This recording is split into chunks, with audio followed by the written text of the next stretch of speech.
former President Jacob Zuma has accused his successor, Cyril Ramaphosa, of committing crimes that amount to treason. Zuma was speaking at a lengthy media briefing earlier today, his first since his 15-month jail term came to an end. For more on this, we're joined by political analyst Levy Ndou. Thank you so much for making time, Mr. Ndou. I don't know where to start. It was an attack on the media, it was an attack on the judiciary, but also an attack on President Cyril Ramaphosa. Good afternoon, Clement. Good afternoon to the viewers at home.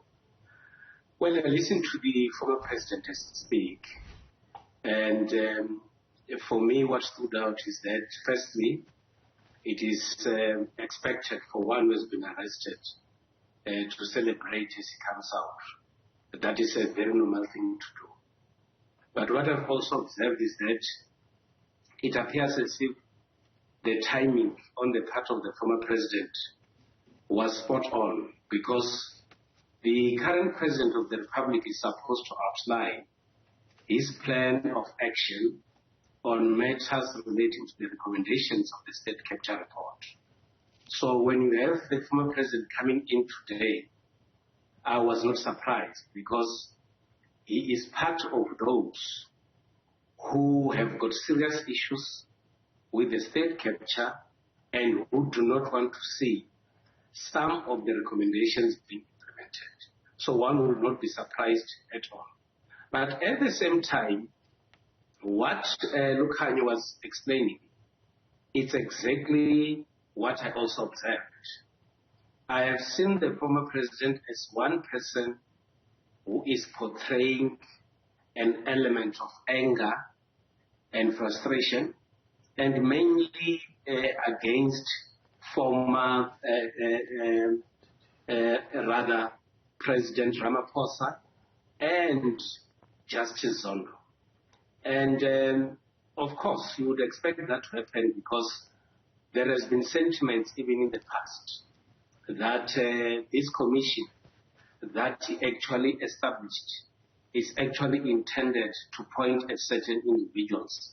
And there were sentiments from many quarters in South Africa that there is a clear intention not to accept the recommendations of the commission and many other reasons that have actually posed. So one is not surprised with what actually transpired today. Yeah, and in fact, a lot of what the former president said is what we already know. I mean, the stuff about him being trial, in fact, being sent to prison and being incarcerated without trial. He's spoken at length about that. He's released statements about that. What do you think is intended or was intended by this briefing? We often talk about the power that he supposedly still holds in KwaZulu-Natal, but I think when the PEC of KwaZulu-Natal came out and didn't announce that they're supporting the person that he supports for the position of ANC president, somehow made us question that kind of power that he enjoys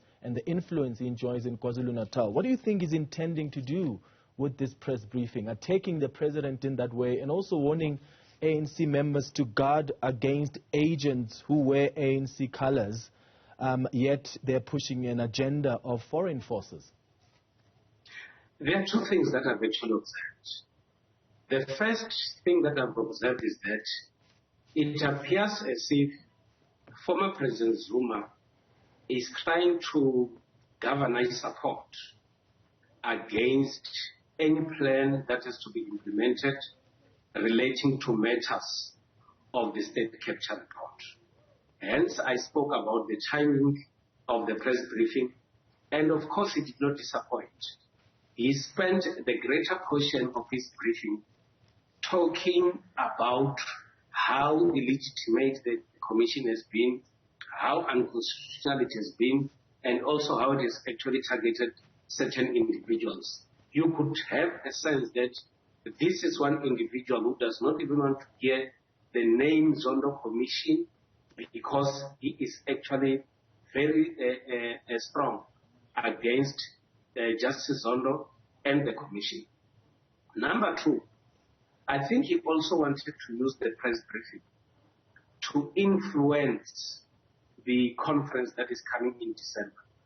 as we all know that President Ramaphosa is seeking second term, and there are many branches that have supported him, and by attacking the president directly, I think he wants also to play an influential role in the election outcome of the conference. But equally, one would have expected, and I had one of the journalists asking a question similar to the area of my concern, is that former President Zuma sits in the National Executive Committee of the ANC. Former President Zuma remains a member of the ANC. My expectation would be that in the context of comradeship, you would have expected the two, or him, former President Zuma, initiating a discussion with the incumbent to deal with matters of the ANC. But unfortunately, that has not been the case. He might have taken this route because he had other motives to do so. But in that behavior, I unfortunately do not see any element of comradeship, because I don't expect leaders to be able to point fingers at each other in a manner that is actually appropriate. Yeah. And it's not even the first time he's doing it, right? If you remember that letter that he wrote to President Cyril Ramaphosa, was it 2 or so years ago, which was very scathing on the president. And I guess the question I'm asking is, what influence does he have? If his intention is to influence branches, does he really still have the influence we've always believed he has, especially when you look at what the position of the ANC in KwaZulu-Natal is versus what he may have wanted that position of the ANC in KwaZulu-Natal to be? It will actually depend on how is his relationship with the branches and to the extent in which they actually listen and hear his views. But the unfortunate part is that we need to look at some of the events that have actually been reported, which happened some few weeks ago, in which some of the people in these circles appears to have paid him a visit, and he unfortunately announced another candidate which was not favored by those that appear to be in his circles. But he appears to be someone who still has a lot of energy, who still wants to play a central role in both the politics of the ANC and the country.